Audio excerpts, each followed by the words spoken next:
अस्सलाम वालेकुम। International debate के साथ मैं हूं अबरार हैदर। पाकिस्तान तहरीक इंसाफ के सरबराह इमरान खान ने एक रेफरेंडम में कामयाबी हासिल की है। इसहाक डार 27 अरब डॉलर के कर्जे रीशेड्यूल कराने अमेरिका में दर बदर फिर रहे हैं। डॉलर ऊपर जा रहा है और स्टॉक मार्केट नीचे आ रही है। क्या किसी को ये खौफ या परेशानी है कि पाकिस्तान में ये जो रजीम चेंज हुआ इसके क्या मनफी असरात इस कौम पे, इस मुल्क पे आ रहे हैं? हम बात करेंगे इमरान खान की कि उन्होंने अपना ही सबका रिकॉर्ड तोड़ दिया हुआ है कि वो पहले 4 सीटों से जीते थे तो आज वो 6 सीटों से जीत चुके हुए हैं।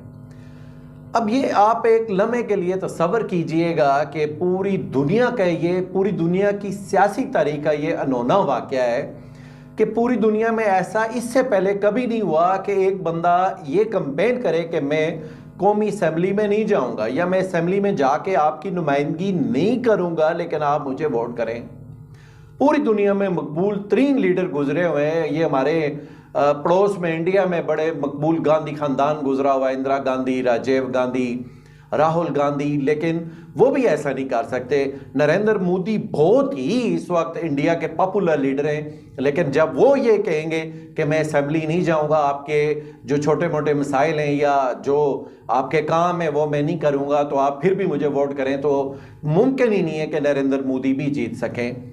ये आज़ाद कश्मीर पाकिस्तान तो बिल्कुल बेमाने बात है। ये तो पूरी दुनिया का एक अनोखा और अनोखा वाक़या है कि ये एक ऐसा वाक़या है कि जो दुनिया की सियासी तारीख में लिखा जाएगा कि ऐसा भी हुआ कि एक शख्स ये कह रहा था कि मैं असेंबली नहीं जाऊंगा लेकिन आपने मुझे वोट करना है, और लोगों ने उसकी आवाज़ पे लब्बैक का और बढ़ चढ़ के वोट किया। ये इंसानी सियासी तारीख का एक नादर और नायाब वाक़या है कि जो कल रकम हुआ। अब ये ऐसा क्यों हुआ? आपको ये महसूस हो रहा है कि ऐसा क्यों हुआ?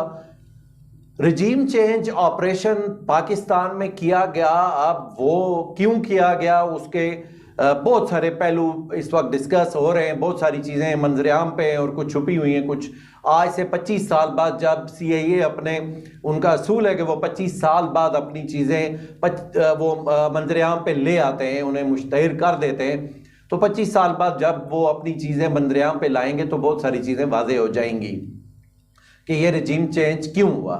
लेकिन अब रजीम चेंज करने वाले जो भी किरदार हैं इसमें, वो उनको कोई इसमें आज फिक्र नहीं लाक हुई कि हमने क्या किया, हम पाकिस्तान को पीछे ले गए। पूरी दुनिया में पाकिस्तान की इज्जत पे, साख पे हरफ आया कि जो लोग मुस्तनद करप्ट हैं, जो लोग मनी लॉन्डर हैं, मनी लॉन्ड्रिंग में शामिल हैं, जो लोग पूरी दुनिया में एक करप्ट चेहरे के तौर पे जाने जाते हैं, उनको ला के आपने इस्लामाबाद में बिठा दिया। ये मुल्क के साथ खिलवाड़ है, ये कौम के साथ खिलवाड़ है, और ये किया गया। अब 6 माह पहले जब ये एडवेंचर किया जा रहा था तो बहुत सारे लोगों का ये ख्याल था कि ऐसा ना करें, ये आलमी सतह पे पाकिस्तान को धचका लगाएगा, पाकिस्तान की इज्जत, साख, जमहूरियत और इदारों पे भी ये सवाल खड़ा करेगा, तो ये ना करें, लेकिन ये किया गया। आज जो इलेक्शन हुए ये भी एक तरह से इदारों की बेतौकीरी है कि 143 मुस्तफ़ी हुए और आपने दे दी 8 सीटें जी के इन पे 8 या 9 सीटों पे आप इलेक्शन करवाओ। 9वीं पे शायद नहीं हो सका चूंकि करम में हालात बहुत ख़राब हैं। तो आपने ये क्या किया? आपने मियां नवाज शरीफ से मशावरत करके वो वाली सीटें उनका इंतखाब किया कि जिन पे मार्जिन बहुत कम था। ये कैसा मुल्क है, ये कैसा यहाँ पे निज़ाम है कि हर चीज़ में बिल्कुल बेईमानी और खुली खुली बेईमानी और फिर उस बेईमानी पे डट जाना। ये मुल्क ऐसे नहीं आगे बढ़ सकता। ये चीज़ें आपको दुनिया में रुसवा कर रही हैं। आपकी 2 टके की औकात नहीं रही दुनिया में इन वाक़ात के बाद कि आपने एक लॉन्ड्री लगाई हुई है जहाँ से लोगों को, चोरों को, डकैतों को साफ करके बाहर निकाल रहे हैं। ये लॉन्ड्रियाँ अब लगने का सीन नहीं रहा। ये 1990 की कहानियाँ हैं जब लॉन्ड्रियाँ लग जाती थी। मुशर्रफ ने लॉन्ड्री लगा ली, NRO दे दिया और लोगों को साफ सुथरा करार दे दिया। वो कहानी अब नहीं चलने वाली।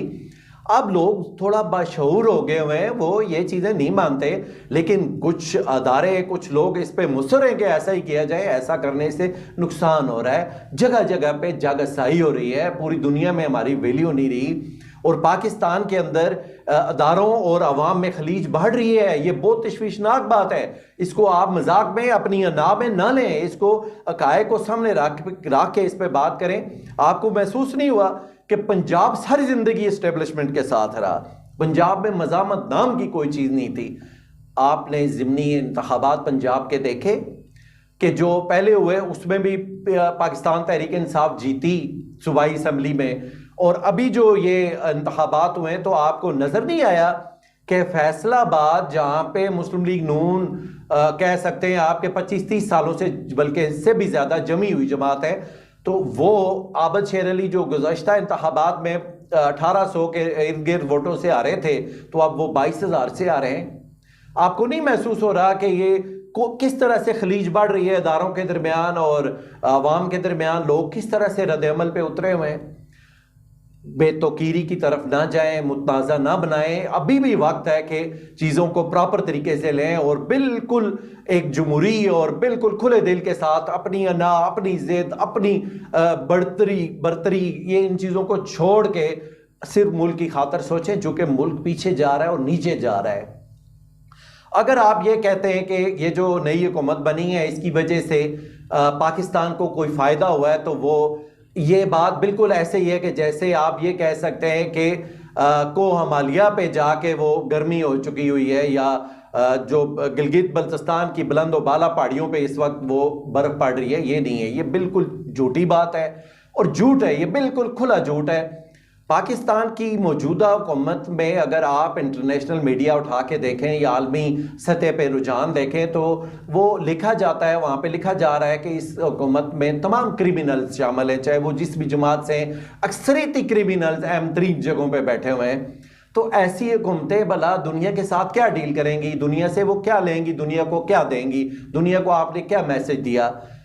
मनी लॉन्ड्रिंग से लेके कत्लों तक के मामलात इन लोगों पे हैं, करप्शन के बड़े बड़े मामलात इन लोगों पे हैं। तो ये लोग यहाँ हमारे हुक्मरान हैं। ये इससे बड़ी बदनसीबी इस मुल्क की और क्या हो सकती है? और इसमें जो लोग भी शामिल हैं, जो अदारा शामिल है, जो फर्द शामिल है, वो इस मुल्क के साथ अपनी वफादारी को असर नो जांचे कि वो इस मुल्क का वफादार है या अपनी अना के खोल में वो अपनी अना के खोल में बंद है। ये चीज़ें देख लें।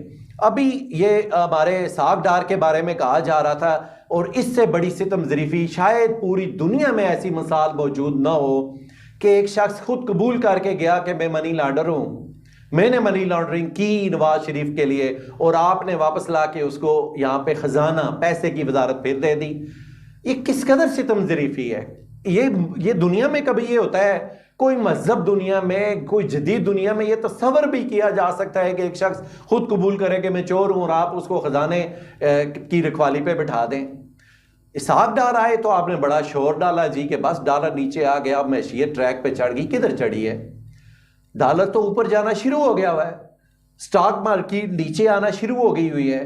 और अभी आप जरा अपने इशारिये देखें, महंगाई 28% से ऊपर चली गई है। और चले महंगाई तो अब आधी होने जा रही है कौम, लेकिन जो आपकी एक्सपोर्ट थी वो कितनी नीचे गिर गई है। ये 6 माह में ऐसा क्या हुआ है कि फैसलाबाद की लूम्स बंद हो चुकी हैं या बंद हो रही हैं तेजी से? आप क्या कर रहे हैं? क्यों मुल्क को तबाह कर रहे हैं? क्यों मुल्क के साथ खिलवाड़ कर रहे हैं? ये मुल्क तबाह हो जाएगा, इस तरह से यकीनी तौर पे तबाह हो जाएगा कि जो लोग जेलों में होने चाहिए, जो लोग जेलों में इस तरह से होने चाहिए कि उनकी नस्लों का भी पाकिस्तान की सियासत में कोई किरदार ना हो, आपने वो हुक्मरान बना दिए।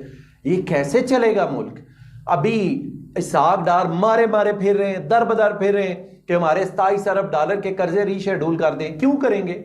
आप खुद जरा समझाएं, हमें समझाएं, हम आप लोग हैं, हमें समझाएं कि दुनिया आपके कर्जे क्यों रीशेड्यूल करेगी जब आपके पास पैसे वापस करने की सख्त ही नहीं है, आपके पास सलाहियत ही नहीं है, आपके पास वो विल ही नहीं है। चूंकि आप खुद करप्ट है, आप पैसा अपने जेबों में डालेंगे, अपनी तिजोरियों में डालेंगे, आपको कौन पैसे देगा?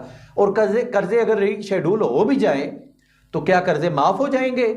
ये तो और कौम पे बोझ पड़ेगा और ये मुल्क नीचे जाएगा। इस मुल्क को किस तरफ लेके जाया जा रहा है? और फिर ये कुछ लोग हमें ये बता रहे हैं, मेन स्ट्रीम मीडिया बता रहा है या कुछ लोग हमें ये बता रहे हैं कि नहीं बिल्कुल ट्रैक पे है। ये कौन से ट्रैक पे है? ये तो तबाही का ट्रैक है। किस कदर बेवकूफ बना रहे हैं आप कौम को, कितना झूठ बोल रहे हैं आप, चीजों को कितना बिल्कुल शुगर कोटेड गोलियां आप खिला रहे हैं कौम को। ये मुल्क खत्म हो जाएगा, तबाह हो जाएगा। ये आप मैशियत को तबाह कर रहे हैं। कुछ समझे, कुछ इसको देखें। ये मनी लॉन्डर और ये करप्ट लोग, कभी पूरी दुनिया में करप्ट लोगों को हुकूमतें नहीं दी जाती। एक जरा सा इल्जाम लगता है तो वो लोगों को हटा दिया जाता है, और आपने तो समुंदर करप्शन के इलाके बिठा दिए हुए हैं। इनको हटाएं।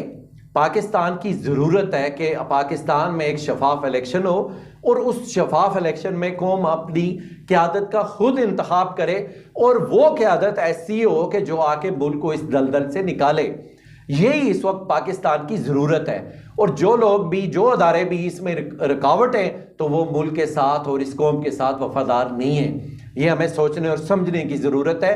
और ये जो इमरान खान ने इलेक्शन जीता है, आप ज़रा बिल्कुल खुले दिल से महसूस कीजिएगा कि 2018 के इंतखाबात में जब कहा जा रहा था कि एस्टेब्लिशमेंट इमरान खान की पुश्त के पीछे है, अब ये कहा जा रहा है कि एस्टेब्लिशमेंट ने इमरान खान की कनपुटी पे गन रखी हुई है, तो इमरान खान तो ज़्यादा जीत रहा है। तो फिर ये क्या कहानी है? ये समझने की ज़रूरत है कि लोगों में और इदारों में एक बहुत बड़ी तफरीक और बहुत बड़ा एक जो तफावत पैदा हो रही है, इसको रोकें। ये तफावत इस मुल्क को तबाह कर देगी। अदारे हमारी इज्जत हैं, उनको बीच में ना लाएं, उनको ऐसे ऐसे मामलात में ना लाएं कि वो गली महल्ले में ज़ेर बहस आएँ। उनको बचा के रखें। वो हमारे मुल्क के लिए नागज़ीर हैं, अपनी अना के लिए इनको कुर्बान ना करें। ये सारी चीज़ें बचा के रखें और इस मुल्क को बचाने के लिए इस्तेकाम पैदा करें, सियासी इस्तेकाम पैदा करें, ताकि ये लोग जो इस वक्त एक परेशानी और एजान की कैफियत में है, पूरी कौम उस कैफियत से निकल के अपनी तरक्की के रास्ते देख सके, अपने खुशहाली के रास्ते देख सके, तवानाई के बहरान से निकल सके। ये ज़रूरी चीज़ें हैं, ना कि इमरान खान का पीछा करना, जो कि पाकिस्तान का सबसे मकबूल लीडर है। और अगर कोई भी मुहिब वतन इदारा या फ़र्द या कोई शख्सियत अगर इस पे सोचे कि कराची से लेके वज़ीरिस्तान तक, पेशावर या खैबर पख्तूनख्वा, जहाँ पे एक इंटरनेशनल, वहाँ पे आप कह सकते हैं कॉन्स्पिरेंसी है, या वहाँ पे एक प्रॉक्सी वार्स हैं KPK में, वहाँ पे अगर एक बंदा मकबूल है, तो कराची जहाँ पे इंटरनेशनल एजेंसीज हमेशा खेली हैं, वहाँ पे अगर एक बंदा मकबूल है, तो आपको उससे क्या तकलीफ है? आप उसको क्यों नहीं मौका देते खुल खुला के इस मुल्क की खिदमत का? आप उसको आगे क्यों नहीं आने देते? ये ना करें। मुल्क को जोड़ें, कौम को जोड़ें। ये चीज़ें चलने वाली नहीं है। मुल्क को समझें कि माशी तौर पे वो किस तरफ जा रहा है। ये जो माशी इशारे हैं उनको देखें, जो हालात दिन ब दिन सामने आ रहे हैं उनको देखें। अना को छोड़ दीजिएगा, इस मुल्क की खातिर सोचिएगा। अपना बहुत ख्याल रखिएगा। अल्लाह हाफिज़।